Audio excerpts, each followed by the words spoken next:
हिवरखेड येथे 6 डिसेंबर रोजी भारतरत्न डॉक्टर बाबासाहेब आंबेडकर यांच्या महापरिनिर्वाण दिनानिमित्त वंचित बहुजन आघाडीसह विविध संघटनांच्या वतीने अभिवादनपर कार्यक्रमाचे आयोजन करण्यात आले होते।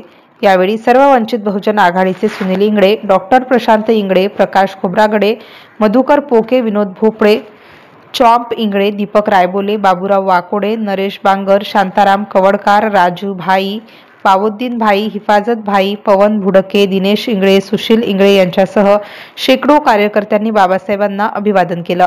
हिवरखेड येथील पोलीस स्टेशनमध्ये ठाणेदार गजानन राठोड, श्रीराम जाधव, बीट अंमलदार महादेव नेवारे, बिलबिले, प्रफुल्ल पवार, आकाश गजभार यांनी अभिवादन केले।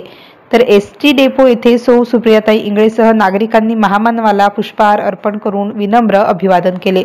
या निमित्ताने आयोजित कार्यक्रमामध्ये उपस्थित मान्यवरांनी भारतरत्न डॉक्टर बाबासाहेब आंबेडकरांनी संपूर्ण देशवासियांना दिलेला शिका, संघटित व्हा आणि संघर्ष करा हा मूलमंत्र अंगीकारण्याचे आवाहन केले।